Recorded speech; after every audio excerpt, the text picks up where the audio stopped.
I recently purchased this beautiful cake stand at Poetry. It was on sale and it was standing here and I thought, wow, it looks quite empty. So what can I make that could be nice for us to just eat during this week? And I thought, you know what, as a gardener, we have so many zucchinis. You know that if you plant just a single one, you do get a ton of zucchinis that you can use up. And I thought, why not make zucchini bread?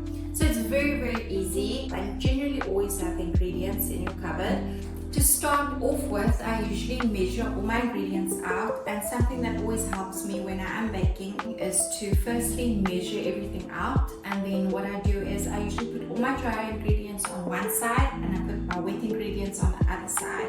That way I have no problem remembering if something should go into the bigger bowl, which is usually your wet ingredients, and then the smaller bowl, which is usually the dry ingredients. So without further ado, let's run through the recipe quickly. This is my own adjustment. I made this recipe up as I went along because, as we all know, we don't have everything always that recipes require. And therefore I came up with this, and I think it's a really, really good recipe. And I do 2 cups of flour.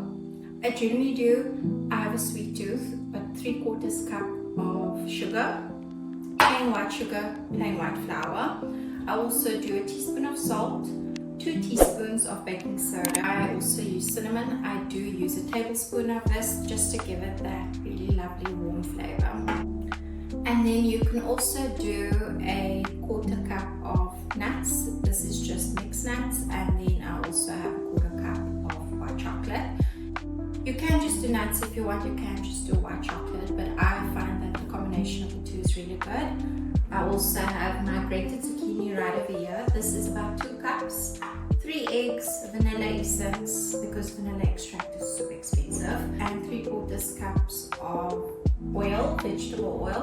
I must admit I did run out, so I went half, and I went half butter, half oil, but it should give the same result. As I said, we learn as we go, we make adjustments, and we do with what we have in our house.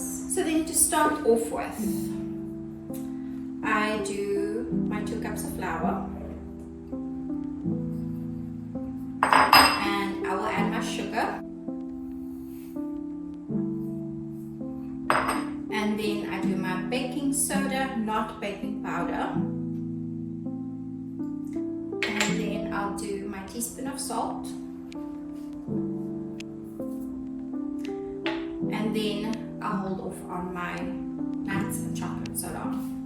And then lastly, I'll do my tablespoon of cinnamon.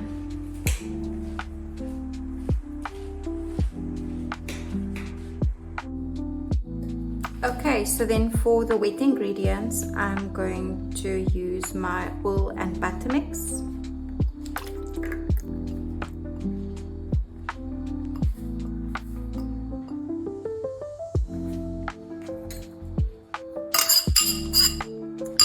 And then I'm going to crack my 3 eggs.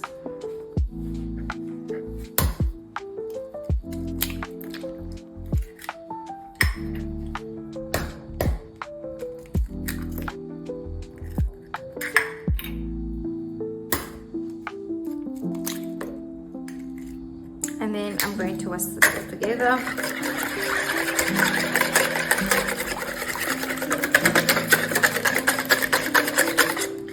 One of my favorite reasons for making this zucchini bread especially is because you don't need any fancy equipment. You can just use a hand whisk. Then lastly, my zucchini, which is also called courgette and baby marrow in South Africa. There we go. So next up, I'm going to add my dry ingredients. And it's important to stir. You'll notice it's a little bit dry, or it looks dry, but trust me, if you keep on mixing, it'll soon turn into a very beautiful batter.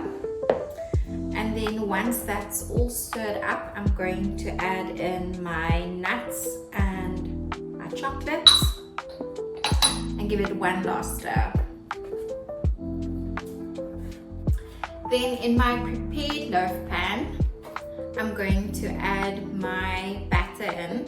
Just to note, this is a brand new one, so I could easily just spread some vegetable oil on it and I know it won't stick. But if you are using older pan and it might stick, you can also put in baking paper. So because I do like a little bit of height in my bread, I do fill up the pan quite a bit, and then I love to use the leftover to make little muffins to take to work. But if you don't like that and you prefer a flatter bread, then you can use 2 loaf pans, and that'll give you quite a bit of bread. Okay, so then once I've done this, I'm going to add this to the oven now at 180 degrees Celsius. And it is a bread that does take quite a little while to bake, so it'll go in for 60 minutes. But I do advise you to, your oven, check your bread after about 50 minutes or so. So after 59 minutes in the oven, this is my zucchini bread. As I said, I do like the profile to be slightly higher. I'm just going to give it a few minutes to cool and then have a taste.